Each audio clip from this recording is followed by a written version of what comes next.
What's going on, everybody? Scott Oaken coming at you. Today, we're going to continue our instructor series. We are heading up into the city of Chicago to talk about rhythm, tempo, timing in the golf swing, and we're going to do so with one of the founders of Smart Golf and Fitness, which is a great instructional academy that is in the downtown Chicago area, also in the west suburbs.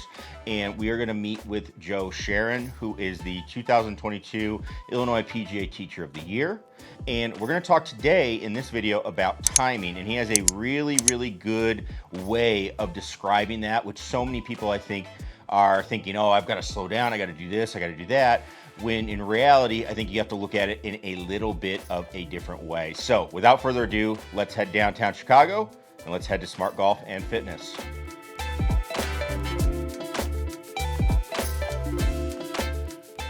All right, guys. Hey, we are here today. We are continuing our instructor series. We are at Smart Golf and Fitness Instruction. We are here in Chicago, Lincoln Park neighborhood at their Lincoln Park clubhouse. And we are with Joe Sheren, who is the founder, one of the founders of Smart Golf, and also the 2022 Illinois PGA Teacher of the Year. Congratulations on that, by the way. Much appreciated. And we're going to talk today a little bit about some really cool concepts. We're going to have a few videos that I think you really will enjoy and I think are really important to being able to, understand how this journey of being in golf is going to go. But today we're going to talk about something that pretty much every golfer I see says they want, and I think pretty much you probably hear this too, is they always say, I want consistency. And so we're going to talk a little bit about what that actually is and maybe a little bit how you get it, but more importantly, what do people actually want to get when they're trying to do this? Sure, yeah, the industry, as you're well aware, consistency is kind of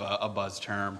I can't tell you every time I sit down with a client for an initial assessment, we try to dial in what their goals are, and the cliche answer is consistency, which I would like to give an explanation today why that's kind of ironic. So what's cool is when you come in and you start with us, you go through a 2-hour initial assessment, and we're collecting a ton of data. We're looking at TrackMan data, we're collecting your ball and club data, we're putting you on KVS, which is, simply explained, just measuring your biomechanics or your rotations, how much you rotate, the quantity in which you rotate, and then the speed in which you rotate. So what we'll do after we collect all this data is, what's interesting is when you look at a really good shot that they hit or versus a poor shot that they hit, and you look at the video, and if you wanted to pull up both swings side by side, and you can even grab the student and say, hey, just point out a difference to me of what was different and why one of those shots was better. And again, varying on the level of intelligence they have or pedigree they have with the golf swing, the answers vary. They'll try to find something, but from a macro level, you really can't see much different. Beginners are an exception here because they're all over the place at times. Right. But if you're a guy that has any history with golf, any years with a specific pattern in which you've hardwired, those swings look virtually the same. And then take that a step further, and you start to look at the biomechanics, so the quantity of how much they rotate in the backswing, the quantity in which they rotate through, and then their kinematic sequence, they're almost identical. Yeah. Right? So it's like, how is that possible? Because one shot was really awful, yet one shot was really good. Right. And taking it a step further, depending on the individual, I'll leave them on the technology. I'll go ahead and articulate maybe a swing move, something I don't necessarily want to see, or an adjustment I want to see them make. They'll think about it. They'll take another swing. Right. And you know what? The data still looks the same. So a question we always ask all of our clients before they get started on their journey with us, I always say, hey, on a mechanical level, what would you can answer this if you'd like. On a mechanical level, what would you say separates a swing producing preferred results, a consistent swing producing preferred results, versus a much less consistent swing producing less preferred results mechanically? Do you have an answer? For me, having seen a little bit of this, I don't know if there's much different other than maybe understanding it a little bit and then perhaps understanding some key components that really affect what the ball's going to do. Sure. I mean, if you look at a tour player, for example, though, right? They're obviously hitting a lot of good shots, and their missed patterns are a lot smaller. Mm-hmm. Where if you take a higher handicap, a lot less poor contact, hitting the ball over the place. There's something different mechanically in those patterns, right? So we get a ton of different answers. Some guys will say swing plane, not necessarily wrong. Impact, not necessarily wrong. We here like to blanket the answer as timing. okay? So to take that a step further, I like to look at the golf swing as a math equation of variables in which equals timing. And timing, we will define the moment of impact, okay? Okay. So if we look at a scratch golfer tour player and we were just going to associate that with a math equation, I'd like to say it's A plus B plus C plus D equals timing. Very straightforward, very simple to solve. Take a higher handicapper's equation. A plus B plus C plus D plus E plus F plus whatever other compensation they have in the golf swing also equals timing. Right. So the question is, can you still solve that? Right. Yeah, those are the really good ones. But it's also a hell of a lot harder to solve. Right. So let me take that a step further. I'll grab a club here. So let's just say we talk about one move in the golf swing. Let's say we have 5 variables. We've got torso, arms, hands, club, lower body. Are there more? Sure. We're going to leave it to those 5. Let me show you one way to move the club off the ball. I'm not saying it's the way. I'm just showing you one way, right? So I'll sit here, and we're going to give a little demonstration here. I'll bring it to waist high. I'll ask you a question. What are my hands doing? They're moving back, or straight back pretty much. Yeah, I would say not a whole lot. Yeah. Could I make an argument that my arms, hands, torso, club, lower body are kind of working as maybe a cohesive unit to a degree? I think they are, yeah. Sure, I'd make that argument. Okay, let's look at an alternative way. Okay.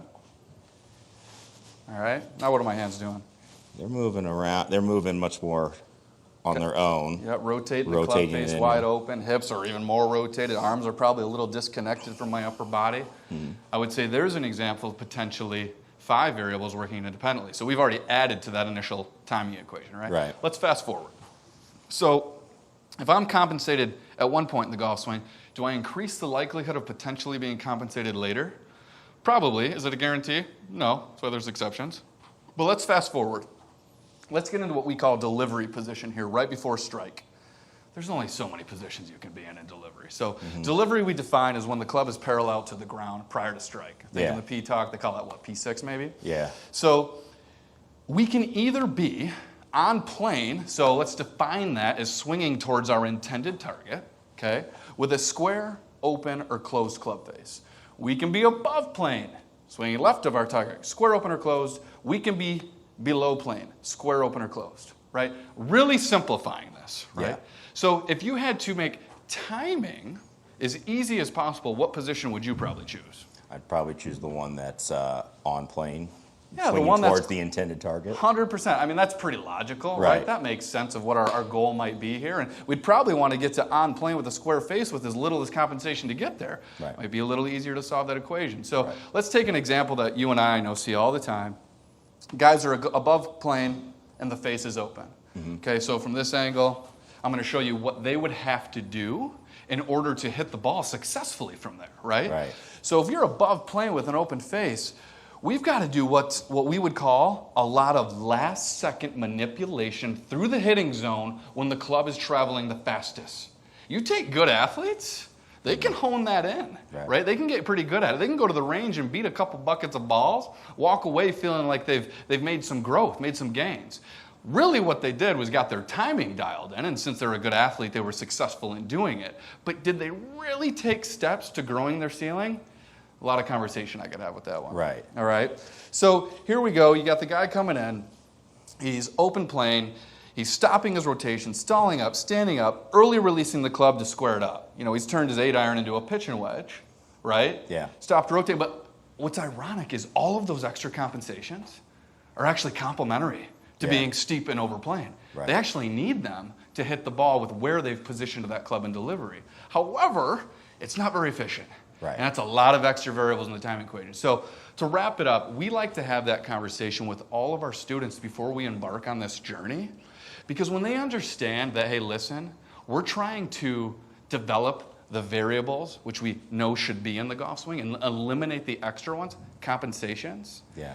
We start to eventually prepare a better mindset. Yeah. To where when they're in here and we're working on, let's say, a particular swing ball, I'll call it sway or whatnot, and our goal is to train that movement, and they're not immediately hitting the ball better, but they know that the video is the appropriate feedback, I'm the appropriate feedback, a mirror might be the appropriate feedback, which we'll talk about here shortly. Yeah. It goes a long way with their patience and understanding the objective, creating clarity on that, and having us make the breakthroughs we want in the long term. All right, guys. So there you go. That was working on that timing equation, right? I think that's something that so many people that I talk with, they're always like, I got to slow down. I got to do this. I got to do that. And in reality, what we always talk about is you need to look at the things in your swing, because fast players, people that swing fast, they tend to be really good. So needing to slow down or something like that isn't necessarily going to be the answer. However, we need to look at what type of variables are going to be in your swing, because if you have too many of them, then yeah, maybe you do need to slow down, or something's going to have to happen for you to achieve the ability to hit the ball. So just a way to think about it and look at your own swing. Are you getting too many variables? And also, you heard in there a little talk about feedback. We're going to have more about that, so make sure you click that subscribe button if you're not a subscriber, because that is one of the most important parts of getting better. So thanks everybody for watching. Can't wait for you to see the rest of this series. And as always, thanks for watching. We'll see you next time. Peace.